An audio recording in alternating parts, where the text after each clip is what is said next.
এই নতুন পদ্ধতিতে করলার রেসিপি বানালে পরে একেবারেই তেতো হবে না আর খুবই সুস্বাদু হবে। আপনারা শেষ পর্যন্ত ভিডিওটা দেখুন। আমি এই মোটামুটি মাঝারি সাইজের কতগুলো করলা নিয়ে নিয়েছি। এবার করলার মোটার দিকটা আর মাথার দিকটা আমি কেটে বাদ দিয়ে দিচ্ছি। এবারে একটা পিলারের সাহায্যে আমি গাগুলোকে কেটে দিচ্ছি। এই গাগুলো কেটে নেব, তাহলে কিন্তু করলার তিতভাবটা অনেকটাই কমে যাবে। এই রান্নাটা বানানোও খুব সোজা আর খেতে কিন্তু সত্যি দুর্ধর্ষ। যারা করলা পছন্দ করেন তারা তো খুবই ভালোবাসবেন, আর যারা পছন্দ করেন না তারাও কিন্তু চেটেপুটে খাবে। করলা খাওয়া স্বাস্থ্যের পক্ষে খুবই ভালো। তো অনেকেই কিন্তু এই তিতোর জন্য করলা খেতে পছন্দ করেন না। দেখুন, আমি কিন্তু করলাগুলোর গাগুলো চেঁচে নিচ্ছি। এই সমস্ত করলাগুলোকে আমি গাগুলো চেঁচে রেডি করে রাখলাম। এইবার আমি করলাগুলোকে মাঝখান দিকে কেটে দেবো। আমি বেশি বড় পিস করব না, আমি মাঝখান থেকেই শুধু দুখণ্ড করে দিচ্ছি, মানে একটা করলাকে দুভাগ করে দিচ্ছি। এইভাবে সমস্ত করলাগুলোকে আমি দুভাগ করে নিচ্ছি। দেখুন বন্ধুরা, সমস্ত করলাগুলোকে আমার দুভাগ করা হয়ে গেছে। আমি আগেই করলাগুলো ধুয়ে রেখেছিলাম। এবার গ্যাসে ফ্রাই প্যানের ভেতর একটু জল বসিয়ে দিচ্ছি। খুব বেশি জল দেব না, যতটা সম্ভব কম দেব জলটা। আর এই জলটার ভেতর যাতে এমন করে দেব যাতে করলাগুলো ডুবে যায়। এবার আমি শুকনো লঙ্কার বোটা ছাড়িয়ে এই 5-6টা শুকনো লঙ্কা এর ভেতর দিয়ে দিলাম। এই রেসিপিটা একটু ঝাল ঝাল হয়, তবে যারা লঙ্কা পছন্দ করেন না, ঝাল খেতে পছন্দ করেন না, তারা লঙ্কার পরিমাণটা একটু কম দেবেন। এবারে আমি একটু নাড়াচাড়া করে দিলাম সব কিছু। গ্যাসের ফ্লেমটা হাই করে এটা ঢাকা দিয়ে দিলাম 3-4 মিনিটের জন্যে। 4 মিনিট মতো হয়ে গেছে। দেখুন, দেখেই মনে হচ্ছে করলাগুলো কিন্তু বেশ নরম হয়ে গেছে, কিন্তু গলে যায়নি, অনেকটাই নরম হয়ে গেছে। কালারটা বেশ চেঞ্জ হয়ে গেছে করলাগুলোর। এইবারে আমি একটা ঝাঁঝরি রেখে দিলাম, এই ফুটোওয়ালা পাত্র, তার মধ্যে করলাগুলোকে দিয়ে দিচ্ছি, জলটা ঝরিয়ে নেব। এবার আমি খানিকটা ঠান্ডা জল দিয়ে দিচ্ছি, তাহলে কিন্তু এই কুকিং প্রসেসটা বন্ধ হয়ে যাবে। কারণ করলা গরম থাকলে পরে আরও বেশি নরম হয়ে যেতে পারে। আমি করলাগুলোকে কিন্তু বেশি নরম করব না, একটু শক্ত শক্তই রাখবো। দেখুন, আমি জল দিয়ে ধুয়ে নিলাম, তাহলে কুকিং প্রসেসটা কিন্তু বন্ধ হয়ে যাবে জল দিয়ে, ঠান্ডা জল দিয়ে ধুয়ে নিলে পরে। এবার জল ঝরিয়ে রেখে দিলাম।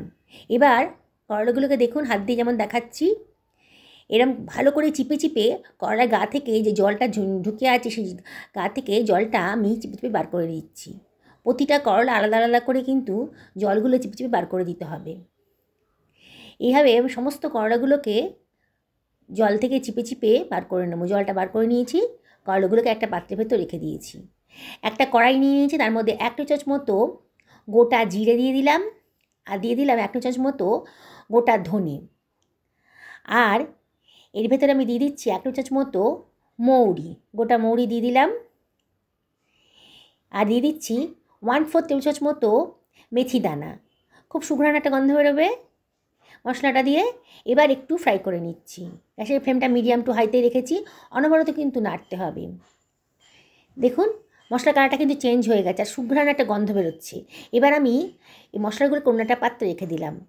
কড়াইটার ভেতরে দিয়ে দিলাম 2 টেবিল চামচ মতো সর্ষের তেল। আমি এটা সর্ষের তেলেই করব।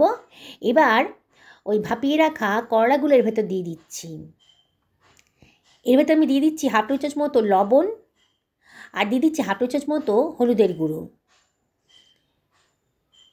দিয়ে আমি সব কিছু ভালো করে মিশিয়ে নিচ্ছি, একটু ফ্রাই করে নেব। দেখুন বন্ধুরা, অনবরত কিন্তু নাড়তে হবে। গ্যাসের ফ্লেমটা হাইতেই রেখেছি। নাড়তে নাড়তে কিন্তু করলার কালারগুলো চেঞ্জ হয়ে গেছে। দেখুন, বেশ গোল্ডেন ব্রাউন কালারে এসে গেছে, মানে বেশ ভাজা ভাজা মতো হয়ে গেছে। এবার আমি তেলটা যত সম্ভব ঝরিয়ে নিয়ে আমি এবার করলাগুলোকে অন্য একটা পাত্রের ভেতর তুলে রাখছি। খুন্তি দিয়ে একটু কাত করে রাখলে পরে করলার গায়ে যে ভেতরে যে তেলটা রয়েছে সেটা ঝরে যাবে, কড়াইয়ের ভেতর ঢুকে যাবে। এবার সব কিছু আমি একটা পাত্রের ভেতর তুলে রাখলাম। একটা মিক্সার গ্রাইন্ডার নিয়ে নিচ্ছি। আমার এই ভাজা মশলাটা কিন্তু ঠান্ডা হয়ে গেছে। এবার তার ভেতর দিয়ে দিলাম আমার সেদ্ধ করে রাখা লঙ্কাগুলো। যে লঙ্কাগুলো আমি করলার সাথে সেদ্ধ করে নিয়েছিলাম সেগুলো দিয়ে দিলাম, লাল লঙ্কাটা। এবারে এর ভেতর দিয়ে দিচ্ছি একটা টমেটো কুচি, একটা টমেটোকে কুচি করে রেখেছি দিয়ে দিলাম, দিয়ে একটু গ্রাইন্ড করে নেব। দেখুন কি সুন্দর একটা পেস্ট তৈরি হয়ে গেছে। এটাকে আমি সরিয়ে রাখছি। কড়াইতে যে তেলটা ছিল সেই তেলের ভেতর দিয়ে দিলাম 1/2 চামচ মতো গোটা জিরে, আর দিয়ে দিলাম একটা পেঁয়াজকে, বড় সাইজের পেঁয়াজকে গ্রেট করে রেখেছিলাম, দিয়ে দিলাম। দিয়ে এটাকে আমি একটু ভাজা ভাজা মতো করে নিচ্ছি, বেশি ভাজবো না।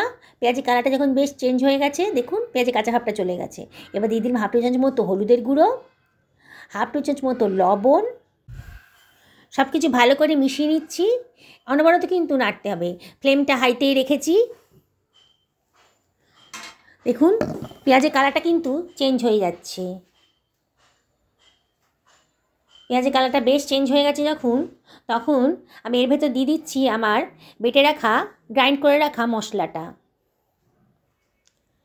এবার গ্রাইন্ডারটা ধুয়ে একটু জল ওর ভেতর দিয়ে দিলাম, দিয়ে আবারও সব কিছু ভালো করে মিশিয়ে নিচ্ছি।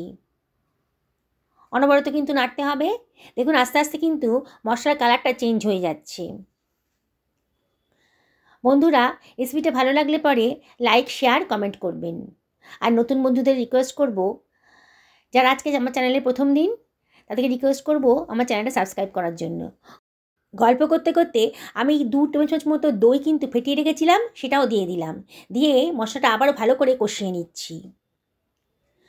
বন্ধুরা, যারা ফেসবুক থেকে দেখছেন তাদেরকে আমি রিকোয়েস্ট করব আমার পেজটা ফলো করার জন্যে।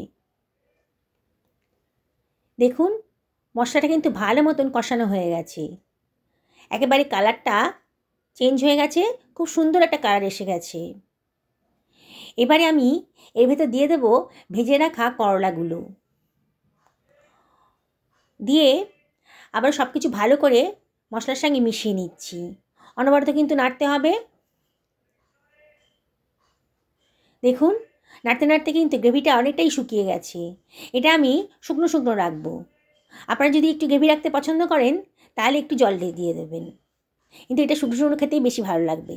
এর মধ্যে দিয়ে দিলাম 1/2 চামচ মতো আমচুর পাউডার, তাহলে একটু টকটক হবে। আর দিয়ে দিলাম 1/2 চামচ মতো গরম মশলার গুঁড়ো, দিয়ে আবারও সব কিছু ভালো করে মিশিয়ে নিচ্ছি।